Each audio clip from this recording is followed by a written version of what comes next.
The sound of laughter should not make your heart bleed, but that morning it did. Nia stood outside her mother's compound, grinding millet between two stones, when she heard it. Her sister Kemi's voice, bright as sunrise, floating across the cassava fields. But it wasn't Kemi's laughter that made Nia's hands freeze on the grinding stone. It was who she was laughing with. Taiwo. His name sat in Nia's chest like a living thing. For 3 harvest seasons, she had loved him quietly, the way good daughters loved, with respect, with patience, with prayers whispered to the ancestors at dawn. She had waited for him to notice her, to see past her quietness to the strength beneath. Nia was not like Kemy, where her older sister blazed like wildfire, beautiful, loud, demanding attention from every man in the village. Nia moved like water, steady and soft. Their mother always said Nia had their grandmother's spirit, gentle but unbreakable. "You will grind that millet any harder, you will turn it to dust," her mother said, stepping out of the hut.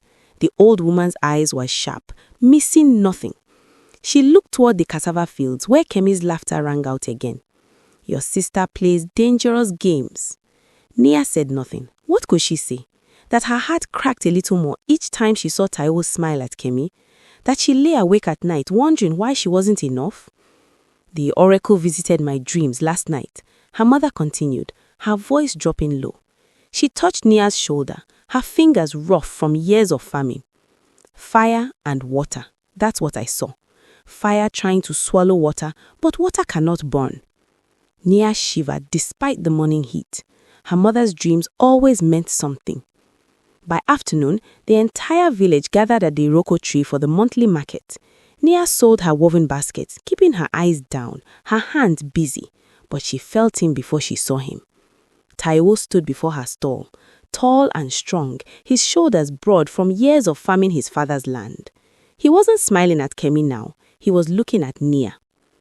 "I need to speak with you," he said. Around them, the market noise faded. Nia's heart hammered against her ribs like a trapped bird. She could feel eyes watching, the village women pausing their gossip, the old men stopping mid-haggle. And somewhere in the crowd, she felt Kemy's gaze, hot as coal. "Tonight, I will come to your mother's compound. There is something I must ask." He didn't wait for her answer. He walked away, leaving Nia standing there, her breath caught somewhere between hope and fear. The woman beside her stall leaned close. Small quiet water finally getting her blessing, but Sister Fire will not be happy. Nia's hands trembled as she folded her unsold baskets. She knew what Taiwo would ask tonight. Marriage, the thing she had dreamed of but never dared to believe. But as the sun began its descent, painting the sky the color of ripe palm oil, Nia saw her sister watching from across the market square. Kemy's face was beautiful as always, high cheekbones, full lips, skin smooth as shea butter. But her eyes held something Nia had never seen before, something that looked like hatred. That evening, when Taiwo came to their mother's compound, the air itself seemed to hold its breath. He brought palm wine and kola nuts, the traditional gifts. Nia's mother received him with the respect due to a good man, but her eyes kept drifting to the corner where Kemy sat, still as stone, beautiful as a carved mask. "Speak your mind, son of Adewale," their mother said. Taiwo cleared his throat. In the flickering lamplight, Nia could see the nervous movement of his jaw, the way his fingers gripped his knees. "I come to ask for Nia's hand in marriage." Nia, not Kemy. The silence that followed felt thick enough to choke on. Nia's heart soared and plummeted at once, joy mixed with a fear she couldn't name. She glanced at her sister. Kemy's face remained perfectly still, but her hands clenched the wrapper around her waist so tight that her knuckles turned ash gray. "And what makes you choose my quiet daughter over her sister?" their mother asked. It wasn't cruelty that made her ask, it was wisdom. She needed to hear his answer. So did Kemy. Taiwo looked directly at Nia then, and his eyes were honest. "Because Nia sees me. Not my father's land, not my family's name. She sees me. When my father was sick last season, Who brought herbs to our compound without being asked? Nia. When the rains failed and my mother wept, who sat with her and shared what little she had? Nia. He paused. Beauty fades like flowers in the dry season, but a good heart, that lasts forever. If you are loving this story so far, don't forget to subscribe to our channel. We share powerful African folk tales every week that will touch your soul. Hit that subscribe button now and let's continue. Nia's mother smiled, deep lines creasing around her eyes. You have my blessing, Taiwo. The bride price. No! Kemi's voice cracked across the compound like a whip. She stood, her whole body shaking. No, this is not right. I am the firstborn. I am the beautiful one. Every man in this village wants me and you choose her? She pointed at Nia with a trembling finger. The quiet mouse who hides in corners? Kemi, their mother began, but Kemi wasn't finished. I welcomed you, Taiwo. I laughed with you. I made myself available, and you insult me like this? For what? For this nothing. Sister, please, Nia whispered, her voice small. Tears burned behind her eyes, but whether from joy or pain, she couldn't tell. Taiwo stood. I meant no disrespect, Kemi. You are indeed beautiful, but nothing. Kemi's beautiful face twisted into something ugly. You will regret this choice. Both of you will regret it. She stormed out of the compound, her wrapper billowing behind her like storm clouds. The night suddenly felt colder. Don't mind her, their mother said, but her voice carried worry now. She is hurt. She will accept it in time. But Nia knew her sister, and she knew that Kemi never forgot, never forgave. The wedding preparations began the next morning. The village women came to help, grinding pepper, preparing palm oil, sewing Mia's wedding wrapper from the finest cloth Taiwo's family could afford. They sang the old songs, their voices rising and falling like ocean waves. But Kemi was nowhere to be found. She went to her friend's compound, the one who married into the next village. She said she cannot bear to watch. Nia's heart ached. Despite everything, Kemi was still her sister. They had shared a sleeping matter's children, had whispered secrets in the dark, had held each other when their father died. How had it come to this? The night before the wedding, their mother called Nia to sit beside her. The old woman's face looked older than usual, creased with worry, and something else, fear. My daughter, I must tell you something.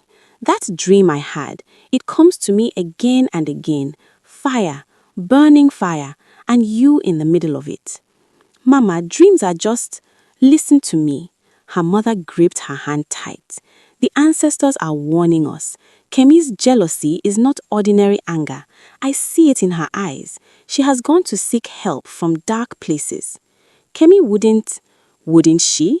Her mother's eyes were wet now. Love can turn to hate faster than milk turns sour. And your sister, she has always taken what she wanted. Always.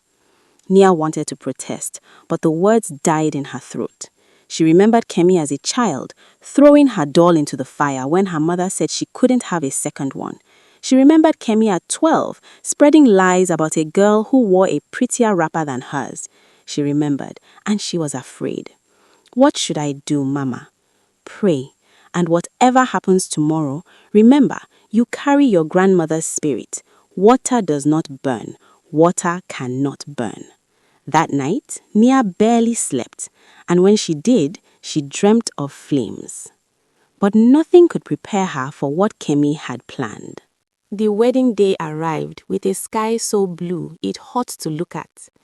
Nia had never felt more beautiful or more afraid. The village women had adorned her in coral beads that clicked softly with each movement, had painted her skin with sacred camwood, had wrapped her in indigo cloth so fine it felt like water against her skin. But beneath all the beauty, her heart trembled. Kemi had returned that morning. She'd walked into the compound just as the sun rose, her face calm, her smile pleasant. Too pleasant. Sister, she said, embracing Nia so tight it almost hurt. Forgive me for my anger. I was foolish. You and Taiwo are meant to be together. I can see that now." The words were right, but something in Kemi's eyes wasn't. They were bright, feverish, like someone with malaria before the shaking begins. "Thank you," Nia had whispered, wanting desperately to believe her. Their mother had watched the embrace with narrowed eyes but said nothing. The wedding ceremony was beautiful. Taiwo looked at Nia like she was the sun itself, and for those few hours, she forgot her fear. The village danced, the drums spoke their ancient language, and the elder blessed their union with prayers older than memory. "May your home be filled with children," the elder intoned, pouring libation to the ancestors. "May your crops never fail. May your love be stronger than iron, deeper than the river, more lasting than the Iroko tree." As tradition demanded, Nia was taken to the bridal hut, a small structure built at the edge of the compound, decorated with fresh palm fronds and white cloth. This was where she would wait for her husband, where their marriage would truly begin. The women sang as they led her there, their voices sweet in the cooling evening air. Kemy sang too, louder than anyone. "You will be so happy, sister," Kemy said as the women departed one by one. She was the last to leave. "Sister," Nia called out as Kemy reached the door. "Thank you for accepting this, for being here." Kemy turned, and in the dim lamplight, her smile looked strange. "Oh, I wouldn't miss this night for anything in the world, little sister. Not for anything." Then she was gone. Nia sat on the woven mat, her heart racing with anticipation and nerves. Outside, she could hear the celebration continuing, drums and laughter and joy. Soon, Taiwo would come. Soon, her new life would begin. But then she smelt it. Smoke. At first, she thought someone had brought the cooking fire too close to the hut, but the smell grew stronger, and suddenly she heard it, the crackle of flames, hungry and spreading fast. Nia ran to the door. It wouldn't open. "Help!" she screamed, pulling at the door with all her strength. "Help! Fire!" Through the cracks in the bamboo walls, she saw it now, flames climbing up the sides of the hut, orange and red and furious. The palm fronds caught fire like dry grass, and smoke began to fill the small space. "Somebody help me!" Her eyes burned, her lungs screamed for clean air. She heard shouts now, people running, but the fire was so loud, roaring like a living beast. Through the smoke, through the door's gap, she saw a figure standing in the shadows, watching. Kemy? Her sister stood there, perfectly still, her beautiful face illuminated by the flames, and she was smiling. "You took what was mine," Kemy said, her voice somehow clear despite the chaos. "Now, burn with it." "Kemy, sister, please!" But Kemy turned and walked away, melting into the darkness as the fire consumed everything. Nia fell to her knees, coughing, choking. The heat was unbearable now. The walls were burning. The roof was burning. She was going to die here, on her wedding night, killed by her own sister's jealousy. She thought of Taiwo, of the children they would never have, of her mother's dream, fire trying to swallow water. "Water does not burn," her mother had said. "Water cannot burn." Nia closed her eyes and did the only thing left to do. She prayed. "Grandmother, great-grandmother whose spirit I carry, if you are there, if you hear me, please help me." The flames reached the center of the hut now. They should have touched her skin, should have set her wedding clothes alight, but something impossible was happening. Nia opened her eyes. The fire surrounded her, like a circle, like a wall, but where it should have touched her, it simply stopped, as if an invisible barrier protected her. She could feel the heat, see the flames dancing just inches from her face, but they could not reach her. Outside, she heard her mother's voice screaming, heard Taiwo shouting her name, heard the entire village in chaos. The roof collapsed in a shower of sparks, and the walls fell inward, and through it all, Nia sat in the center, untouched. When the flames finally died down to embers, when the smoke cleared enough to see, the villagers stood frozen in shock. There, in the ruins of the bridal hut, sat Nia, her coral beads still perfect, her indigo wrapper unmarked, not a single hair on her head singed, not a burn on her skin. Taiwo ran to her, pulled her to her feet, touched her face, her arms, checking for injuries that weren't there. "How?" he whispered. "How is this possible?" Nia looked at her own hands, trembling but whole. She didn't have an answer, but her mother did. The old woman pushed through the crowd, tears streaming down her face, and she fell to her knees before her daughter. "The ancestors protected you," she said, her voice breaking. "Your grandmother's spirit, it would not let you burn." And then someone screamed, not a scream of shock this time, but of agony. The real horror was just beginning. The scream came from Kemi's hut. The villagers ran toward the sound, Taiwo holding Nia close, her mother following with fear etched deep in every line of her face. What they found would haunt them forever. Kemi stood in the middle of her hut, writhing, tearing at her own skin. But there was no fire around her, no flames, no smoke.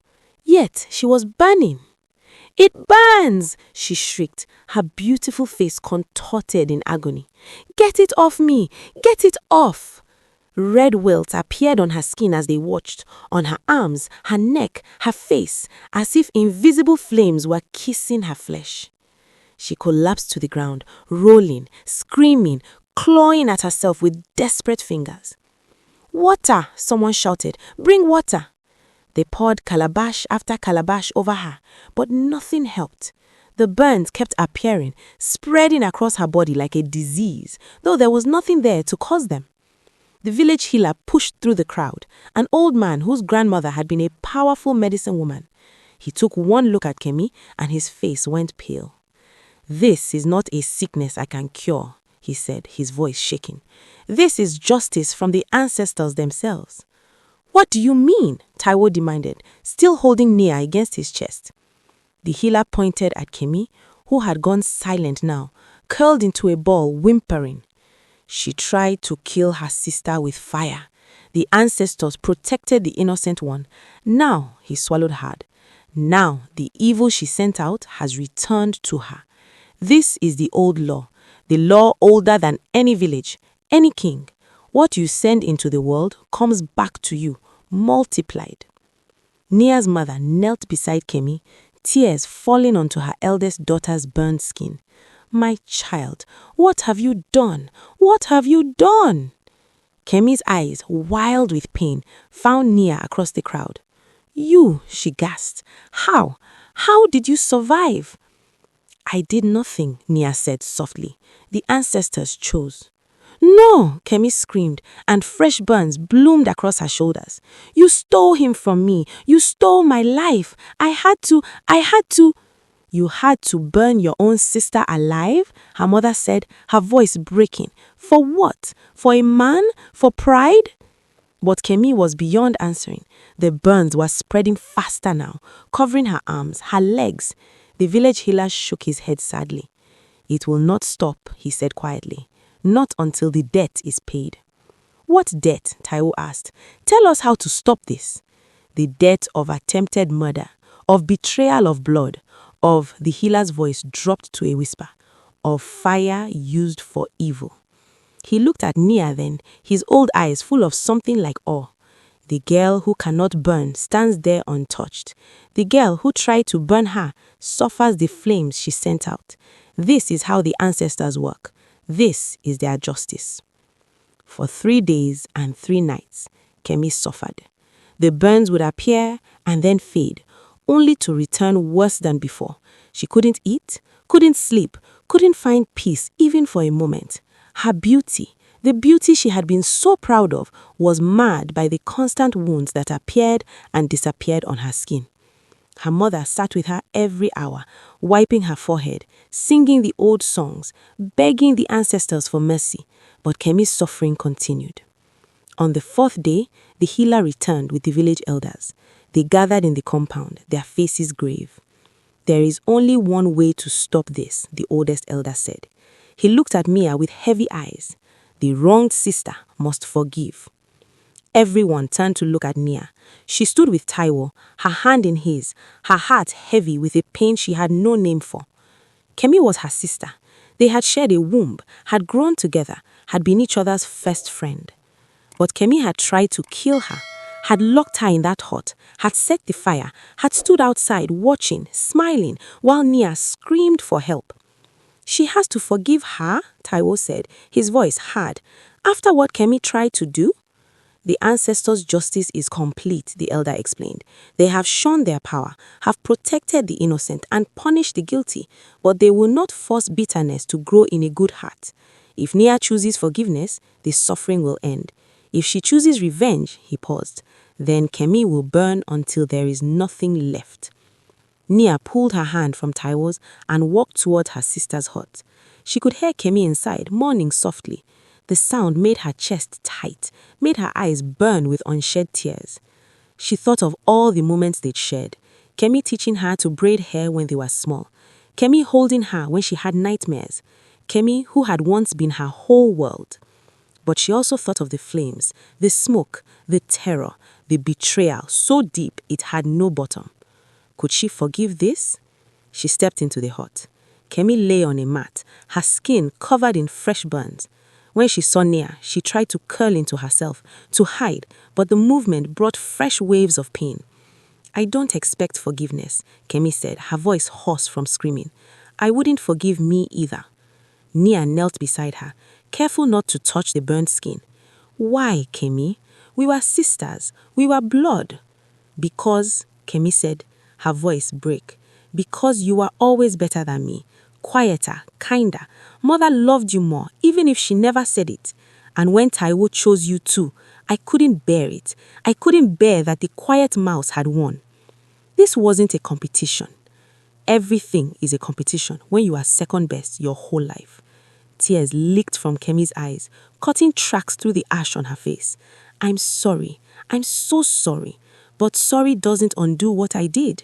Sorry doesn't change that I tried to murder you. Nia closed her eyes.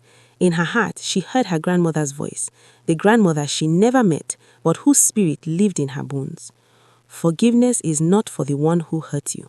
It's for you, so you don't carry poison in your soul. She opened her eyes and looked at her broken sister. I forgive you, Kemi. The words hung in the air like smoke. For a moment, nothing happened. Then, slowly, the burns on Kemi's skin began to fade. The red welts cooled, the blisters smoothened. The pain that had racked her body for days simply stopped. Kemi gasped, touching her arms, her face, finding smooth skin where moments before there had been only agony. But, Nia continued, her voice steady, though tears fell freely now. I cannot stay here. Not with you. Not in this village that will always remember what you tried to do. She stood, and Kemi reached for her hand. Sister, I forgive you, Nia repeated. But forgiveness doesn't mean forgetting. It doesn't mean going back to how things were. That Nia, the one who trusted you completely, she died in that fire. What would you have done? Could you forgive someone who tried to take your life? The answer might surprise you when you see what happens next. The morning Nia left the village, the entire community gathered to see her off. Word of the miracle had spread to neighboring villages, then to the towns beyond, and finally to the kingdom itself. People whispered about the woman who had emerged from flames untouched, about the sister whose jealousy had burned her instead, about the forgiveness that had healed impossible wounds. The chief of their village approached Nia before she departed. He was an old man who had seen many seasons, many harvests, and many impossible things. But this, he said, was truly extraordinary. You carry your grandmother's spirit, he said, placing a hand on her head in blessing. She was a woman of great power, great wisdom. The ancestors chose well when they put her fire, her unburnable fire, into you. Taiwo stood beside Nia, his belongings packed as well. He had not hesitated when she said she needed to leave. Where you go, I go, he'd said simply. You are my wife. My home is wherever you are. Nia's mother embraced her for a long time, whispering prayers and blessings, pressing a small pouch into her hands. "Your grandmother's cowrie shells," she said. "They will guide you. And remember, water does not burn. You are stronger than any flame." The last person to approach was Kemi. She walked slowly, her head down, her once proud bearing now broken. The bonds were completely gone, but she would carry different scars now, the kind that lived inside. "Safe journey, little sister," Kemi said quietly. She didn't try to embrace Nia. The distance between them was wider than any river now. "I will live every day trying to become worthy of your forgiveness. Then use your life well. Help others. Be kind. Let your beauty come from your actions, not just your face." Kemi nodded, tears streaming silently down her cheeks. "I will tell your story," she said. "I will make sure everyone knows what the ancestors did for you and what they did to me, so that others will learn." And she kept that promise. For the rest of her life, Kemi traveled from village to village, telling the story of her jealousy and its consequences. She became a different person, humble where she had been proud, generous where she had been selfish. She never married, dedicating her life instead to teaching young women about the poison of envy. But this is not Kemi's story. This is Nia's. Nia and Taiwo traveled east toward the rising sun and settled in a village near the great river. The people there welcomed them, especially when they heard the story of the woman fire could not burn. At first, Nia tried to live quietly, to be invisible as she had always been, but the ancestors had other plans. A season after their arrival, a fire broke out in the village granary during the dry season. The flames spread fast, threatening to consume the entire food supply before the next harvest. The villagers formed water lines, but it was not enough. The fire was too strong, too hungry. Nia stood watching, her heart pounding. She thought of her wedding night, of the flames that could not touch her, of her grandmother's spirit living in her bones. Before Taiwo could stop her, she walked toward the fire. "Nia, no!" he screamed, but she didn't stop. She walked into the burning granary as villagers watched in horror.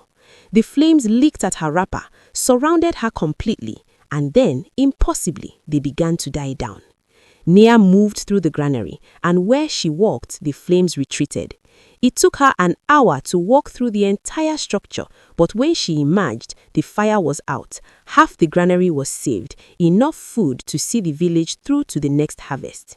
She stood there, covered in soot, but completely unburned, and the villagers fell to their knees. "The ancestors walk with you," the village priestess said, awe thick in her voice. "You are blessed, protected. You are meant for something greater than hiding." After that, Nia's reputation grew. When fires threatened homes, they called for her. When children were trapped in burning structures, she went in without hesitation. She saved lives that no one else could save, walked through flames that would have killed anyone else. People began to call her Rekere, the fire that does not burn. Taiwo built them a home near the river, where they raised 3 daughters and 2 sons. Each child grew up hearing their mother's story, understanding that jealousy destroys, that forgiveness heals, and that the ancestors protect those with pure hearts. Nia taught her daughters to be strong but kind, to use their gifts to help others, to never let beauty or pride become poison in their souls. She taught her sons to value character over appearance, to see people's hearts rather than their faces. Years passed, and Nia's hair turned silver. Her face gained lines that spoke of laughter and wisdom. She was no longer the quiet girl who ground millet in her mother's compound. She was a woman of power, of purpose, of peace. One day, when Nia was old enough that her children had children of their own, a visitor came to her village. It was Kemi. She was old now too, her face marked by time and the weight of memory. She walked with the help of a stick, her movements slow but steady. The sisters sat by the river, their aged feet in the cool water, watching the sun paint the sky in colors of fire. "I have told your story in 50 villages, Kemi said quietly. "I have taught hundreds of young women about the poison I carried, about the price I paid, about the mercy you showed me." "And your own life?" Nia asked. Has it been well? It has been purposeful. Kemi smiled, and it was real this time, untainted by jealousy or bitterness. I will never have what you have, this family, this love, this peace, but I have helped others avoid my mistakes. That is enough. You could have married. You are still beautiful, Beauty interrupted gently. Beauty is what destroyed me. I spent my life learning that real beauty comes from here, she touched her chest, from the heart, like yours always did. They sat in silence, two old women who had once been rivals, bound by blood and by a story that had become legend. Sister, Kemi said as the sun began to set, do you ever regret forgiving me? Do you ever wish you had let me burn? Nia thought about it, really thought about it. She remembered the terror of that night, the betrayal, the pain, but she also remembered the freedom that came with letting go of hatred, the peace that forgiveness had brought to her soul. No, she said finally, because unforgiveness would have burned me far worse than any fire. It would have burned me from the inside out, slowly, for the rest of my life. By forgiving you, I saved myself. Kemi nodded, tears slipping down her wrinkled cheeks. You are always the wise one. No, Nia said, taking her sister's hand. I was just the one who learned that water is stronger than fire, that softness can be strength, that surviving isn't the same as winning, and that the ancestors protect not the perfect, but the faithful. When Kemi left the next morning, the sisters embraced for the last time. They would not see each other again in this life, but the poison between them was finally, completely gone. Nia lived for many more seasons, and when she finally closed her eyes for the last time, surrounded by children and grandchildren who loved her, the villagers said they saw something extraordinary. A soft light, gentle as water, bright as fire, rose from her body and moved toward the sky. It was her grandmother's spirit, they said, returning home after living so faithfully in her granddaughter's heart.